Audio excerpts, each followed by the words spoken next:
My daughter has been missing for 7 months, and her boyfriend has said lots of things. Not publicly, only privately.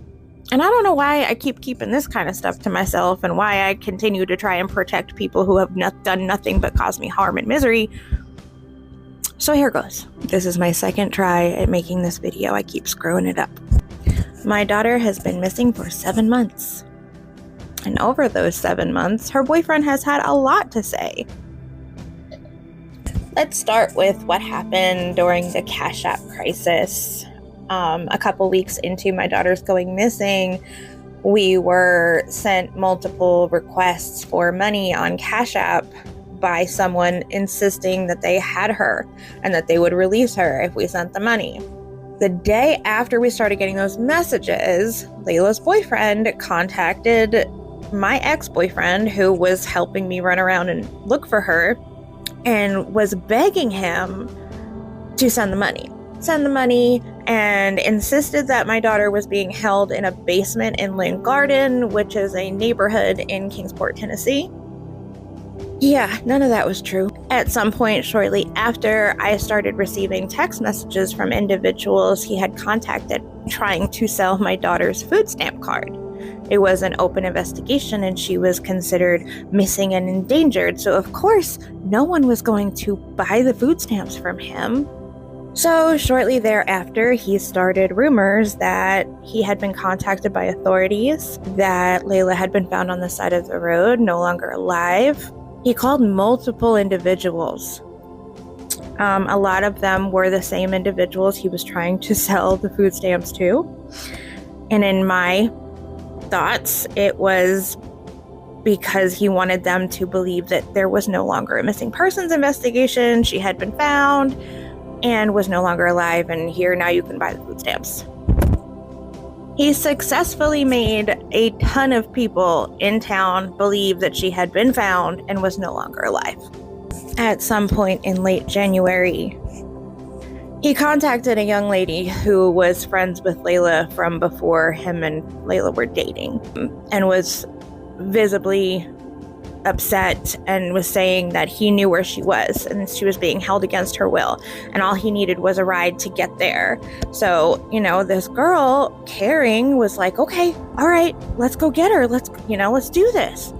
She picks him up. She drives him to a trailer park where he runs into the trailer, is inside about 10 minutes, and comes running back out. This guy deserves an Oscar, I'm telling you. Convinces her that my daughter is in there and she is no longer alive, and the cops are coming and they're going to try and pin it on him. So step on it, get out of here, hurry up, go. This poor young lady believed him and believed that the cops were coming and assumed that, something would happen and she would be found.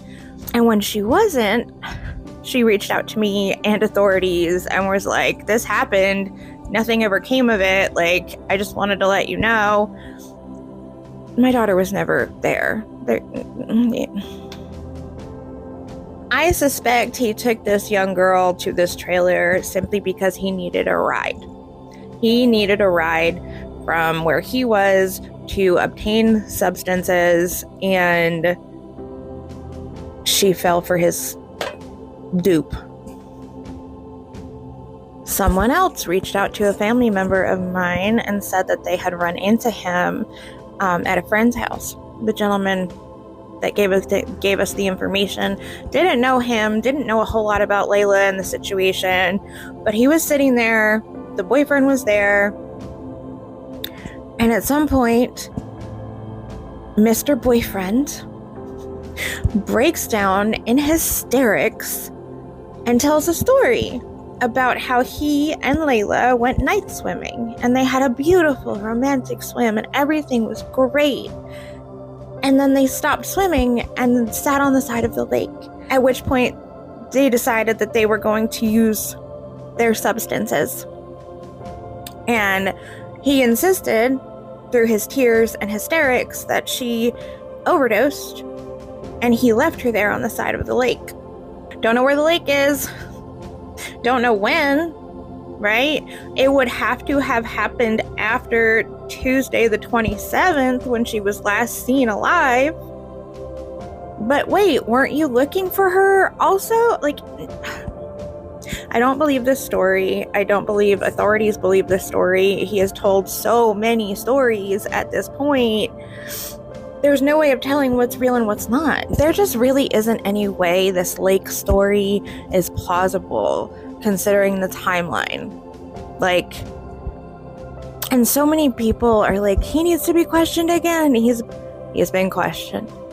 He doesn't say anything truthful. He doesn't tell the truth. He makes up elaborate tales, and from what I can tell, a lot of these stories that he has made up is to get something. He needs something in any given moment, and so he makes some craziness up in order to get people to feel for him and give him what he wants. That's my opinion. None of this information was witnessed by me.